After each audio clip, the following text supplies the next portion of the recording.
বিধানসভা নির্বাচনের আগে রীতিমতো সাঁড়াশি চাপে রয়েছেন মমতা বন্দ্যোপাধ্যায়।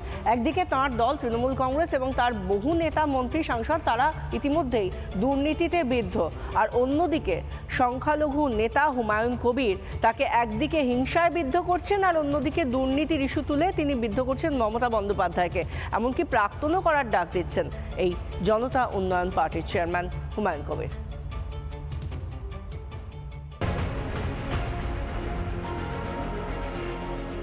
বিধানসভা নির্বাচন দুয়ারে কড়া নাড়ছে, আর নির্বাচন যত এগিয়ে আসছে ততই যেন আরও চাপ বাড়ছে মমতা বন্দ্যোপাধ্যায়।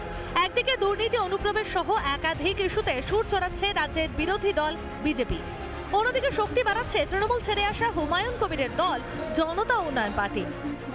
আগামী 2026-এর বিধানসভাকে পাখির চোখ রেখে মুর্শিদাবাদে জনতা উন্নয়ন পার্টির ডাকে আজ মেগা সমাবেশ। মুর্শিদাবাদের রেজিনগর থানার মরাদিঘি এলাকায় আজ এই মেগা সমাবেশের আয়োজন করা হয়েছে। রেজিনগরের সভা থেকে মুর্শিদাবাদ হিংসা নিয়ে সুর চড়ান ভরতপুরের বিধায়ক হরগোবিন্দ ও চন্দন দাস খুনের পিছনে প্রশাসনিক ব্যর্থতাকে দায়ী করেছেন হুমায়ুন।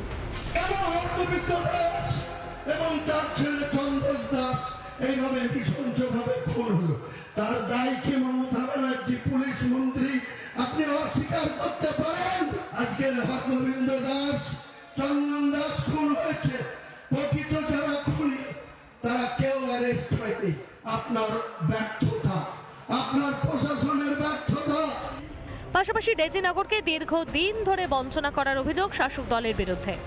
৩০ কোটি টাকার লোহাদাঘাটের ব্রিজের জন্য অভিষেককে বলেছি, মমতাকে 4 বার বলেছি, এখানকার টিএমকে 7 বার বলেছি, আজ পর্যন্ত হয় না। 20 মে থেকে আপনি মুখ্যমন্ত্রী, রেজিনগরে কেন শিল্প তালুকা ফাঁকা, কেন মানুষের সঙ্গে মিথ্যাচার? পাশাপাশি ভাগীরথী মন্তব্যের জন্য ক্ষমাও চান হুমায়ুন। আমি অনুতপ্ত, দুঃখিত। আমি রাজ্যের মুখ্যমন্ত্রীর কথা রাখতে গিয়ে সেদিন এই হিন্দু ভাইদের মনে যে আঘাত পেয়েছিল, আমি তার জন্য আজকে প্রকাশ্য এই লক্ষ লক্ষ মানুষের সামনে করজোড়ে ক্ষমা চেয়ে নিচ্ছি।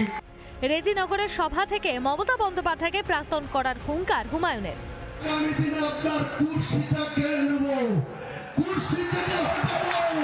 মিথ্যাচারী মমতা বন্দ্যোপাধ্যায় কিছু করেনি, আর 1 মাসে কিছু করতেও পারবে না।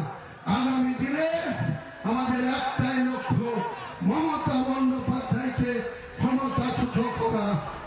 ইতিমধ্যেই মিমের সঙ্গে হাত মিলিয়েছেন হুমায়ুনের দল, বামেদের সঙ্গেও বৈঠক করেছেন তারা। মমতাকে প্রাক্তন করতে কোমর বেঁধে নেমেছে হুমায়ুন।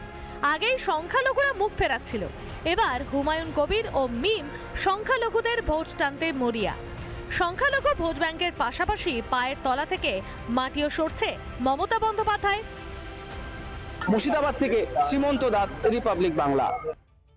নানা ধরনের কন্টেন্ট দেখার জন্য লাইক করুন, শেয়ার করুন আমাদের ফেসবুক পেজ, সাবস্ক্রাইব করুন আমাদের ইউটিউব চ্যানেল। পাশাপাশি অন্যান্য ব্রেকিং নিউজের জন্য অবশ্যই চোখ রাখুন রিপাবলিক বাংলায়।